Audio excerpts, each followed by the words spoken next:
السلام علیکم ورحمۃ اللہ وبرکاتہ۔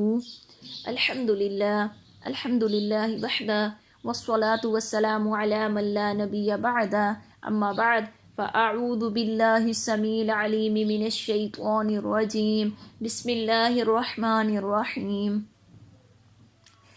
آج ہم سورۃ الناس کے ترجمے پر غور کریں گی، اس کے معنی و مفہوم کو دیکھیں گی، سمجھیں گی انشاءاللہ۔ سورۃ الفلق اور سورۃ الناس، ان دونوں سورتوں کی احادیث میں بہت زیادہ فضیلت بیان ہوئی ہے۔ یاد رکھیں، کسی بھی قسم کے شر سے اللہ تعالیٰ کی پناہ مانگنے کے لیے سورۃ الفلق اور سورۃ الناس جیسی کوئی چیز نہیں۔ نبی کریم صلی اللہ علیہ وسلم نے عبداللہ بن خبیب رضی اللہ تعالیٰ عنہ سے فرمایا، قل هو اللہ احد اور معوذتین یعنی سورۃ الفلق اور سورۃ الناس صبح و شام تین مرتبہ کہہ، یہ تجھے ہر چیز سے کافی ہو جائیں گی۔ اسی طرح سیدنا حضرت ابو سعید خدری رضی اللہ تعالیٰ عنہ بیان کرتے ہیں کہ معوذتین نازل ہونے سے پہلے نبی کریم صلی اللہ علیہ وسلم جنوں سے اور انسان کی نظر سے پناہ مانگا کرتے تھے، لیکن جب معوذتین اتری تو آپ صلی اللہ علیہ وسلم نے ان دونوں کو معمول بنا لیا اور ان کے علاوہ کو چھوڑ دیا۔ اور اسی طرح سیدنا عبداللہ بن خبیب رضی اللہ تعالیٰ عنہ بیان کرتے ہیں کہ ایک دفعہ شدید بارش اور تاریک رات میں ہم نبی کریم صلی اللہ علیہ وسلم کو تلاش کرنے لگے تاکہ آپ صلی اللہ علیہ وسلم ہمیں نماز پڑھائیں۔ ہم نے آپ صلی اللہ علیہ وسلم کو تلاش کر لیا تو آپ صلی اللہ علیہ وسلم نے فرمایا، آپ نے نماز پڑھ لی ہے؟ کہتے ہیں میں نے کوئی جواب نہ دیا۔ آپ صلی اللہ علیہ وسلم نے پھر فرمایا، کچھ بولیے۔ میں نے کوئی جواب نہ دیا۔ پھر فرمایا، کچھ بولیے۔ کہتے ہیں میں نے پھر بھی کوئی جواب نہ دیا۔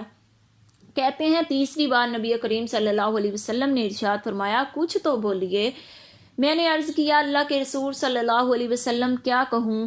تو آپ صلی اللہ علیہ وسلم نے فرمایا، صبح و شام 3 مرتبہ سورۃ الاخلاص، سورۃ الفلق اور سورۃ الناس پڑھ لیا کریں، یہ آپ کو ہر مصیبت اور تکلیف سے بچنے کے لیے کافی ہوں گی۔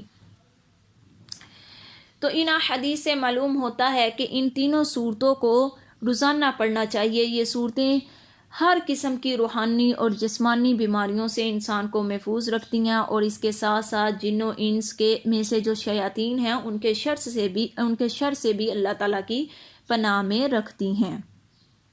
آئیے ہم اس سورت کو شروع کرتی ہیں۔ سورۃ الناس کو سورۃ فلق کل پڑھیں گی۔ اعوذ باللہ من الشیطان الرجیم۔ سورۃ الناس مکیہ، یہ جو سورۃ الناس ہے یہ مکی ہے۔ الناسی اس کا مطلب لوگ ہوتا ہے، اس سورت کا نام ہے الناس، اس کا مطلب لوگ ہوتا ہے۔ الناس سے مراد لوگ ہیں۔ بسم اللہ الرحمن الرحیم۔ قل اعوذ برب الناس، تو کہ میں پناہ پکڑتا ہوں لوگوں کے رب کی۔ مالک الناس، لوگوں کے بادشاہ کی۔ الہ الناس،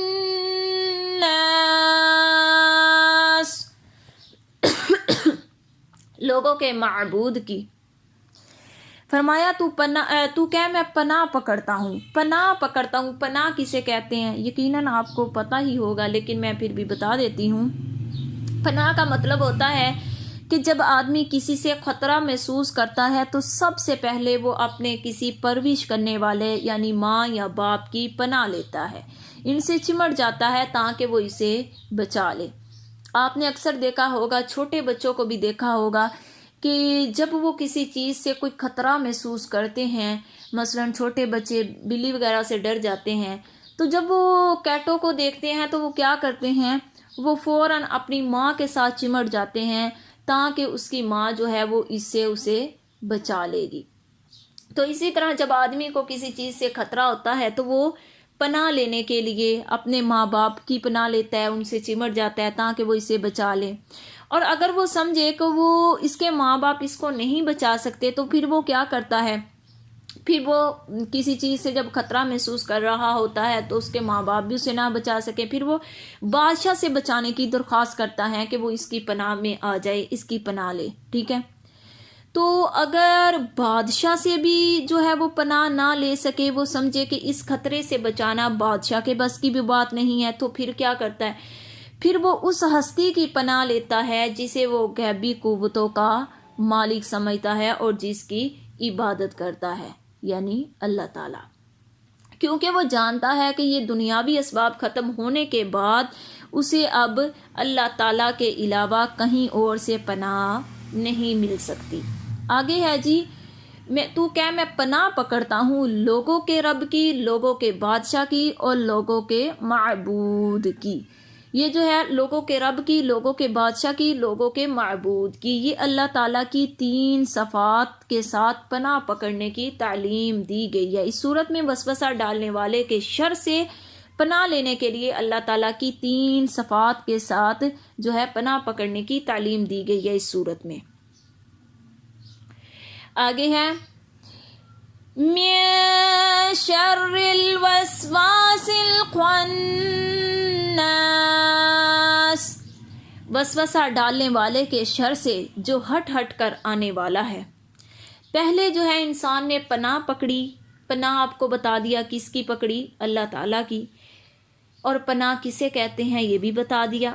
پھر آگے آیا برب الناس، لوگوں کے رب کی، مالک الناس، لوگوں کے بادشاہ کی، الہ الناس، لوگوں کے معبود کی۔ یہ اللہ تعالیٰ کی 3 صفات کے ساتھ پناہ پکڑنے کی تعلیم دی گئی ہے۔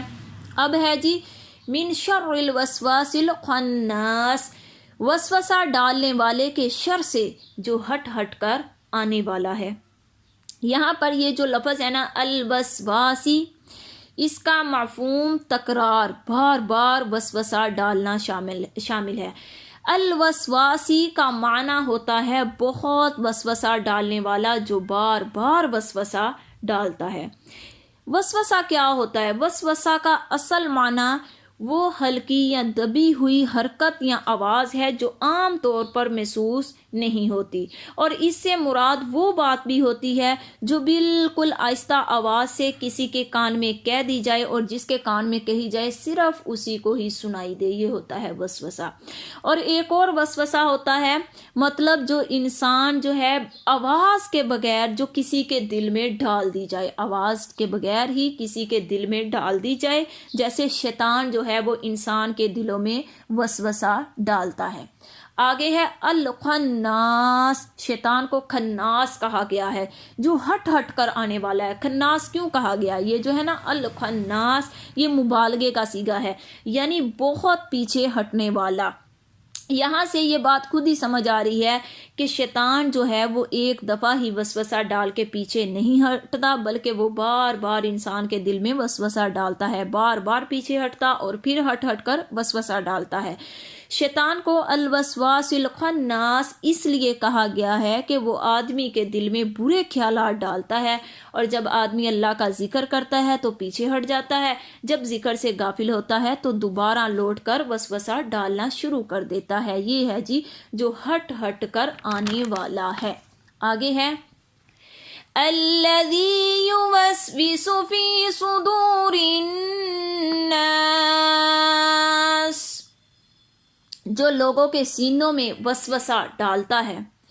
وسوسہ ڈالنے والے کے شر سے پناہ مانگنے کا مطلب یہ ہے کہ آدمی اس بات سے اللہ کی پناہ مانگے کہ وہ اس کے دل میں کوئی وسوسہ ڈال دے، اور ایسا وسوسہ ڈال دے کہ جو انسان کو راہ حق سے ہٹا دے۔ جو لوگوں کے سینوں میں وسوسہ ڈالتا ہے، لوگوں کے سینوں میں وسوسہ ڈالنے کا کیا مطلب ہے؟ سینوں سے مراد دیکھیں، غور کریں، اب یہ بات غور سے توجہ سے سننا۔ آدمی جب کوئی بھی نیکی کرے یا برائی کرے، اس برائی یا نیکی کا آغاز جو ہے وہ دل میں اس کا خیال پیدا ہونے سے ہی ہوتا ہے، ٹھیک ہے؟ جب بھی آدمی کوئی نیکی کرنے لگتا ہے یا برائی کرنے لگتا ہے، سب سے پہلے اس کے دل میں یہ خیال آتا ہے، ٹھیک ہے؟ یہ ہے نا سینوں میں وسوسہ ڈالتا۔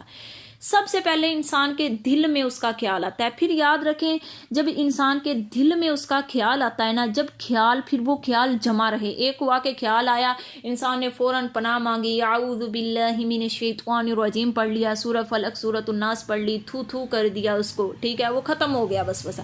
لیکن جب سب سے پہلے اس کے دل میں خیال آیا، لیکن اس نے جو ہے اس کو خیال کو دور نہیں کیا، وہ خیال اس کے دل میں جمع رہا کہ میں نے یوں کرنا ہی ہے. جب وہ دل میں خیال جمع رہا، پھر اس کے بعد کیا ہوتی ہے، پھر خواہش ہوتی ہے اس کام کو کرنے کی. جو دل میں خیال آیا وہ جمع رہا دوسرے نمبر پہ. تیسرے نمبر پہ پھر اس کی نا خواہش آتی ہے کہ اب میں اس کو کروں. جب وہ خواہش انسان کے دل میں پیدا ہو جائے گی، پھر اس کے بعد کیا ہوتا ہے، پھر اس کے بعد انسان کا ارادہ بنتا ہے.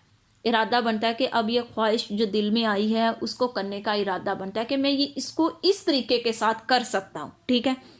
جب وہ ارادہ بنتا ہے پھر کیا ہوتا ہے، پھر ارادہ انسان کا پختہ ہو جاتا ہے. جب انسان کا ارادہ پختہ ہو جائے پھر عزم بنتا ہے کہ اب یہ کام کرنا ہی کرنا ہے. جب ارادہ پختہ ہو جائے، ٹھیک ہے، پھر اس کے بعد جب انسان کا عزم بنتا ہے، عزم کیا ہوتی ہے، عزم نیت کا باعث ہوتا ہے کہ انسان کی وہ نیت پکی بن گئی ہے کہ اب میں نے یہ کام کرنا ہی ہے.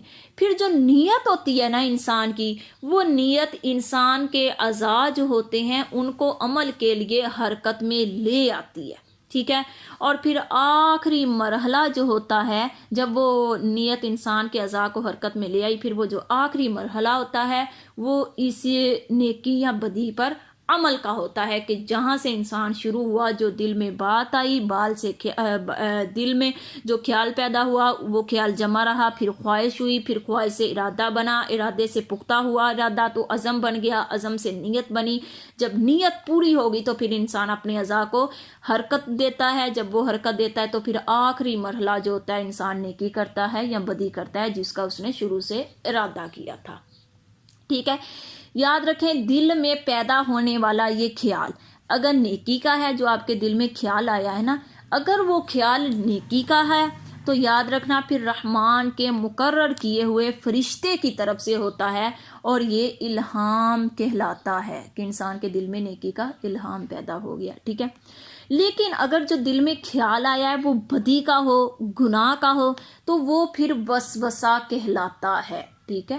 نیکی کا جو خیال ہے وہ الہام کہلاتا ہے، بدی کا جو خیال ہے وہ وسوسہ کہلاتا ہے. اور یہ جو وسوسہ ہوتا ہے نا، یہ شیطان کی طرف سے ہوتا ہے.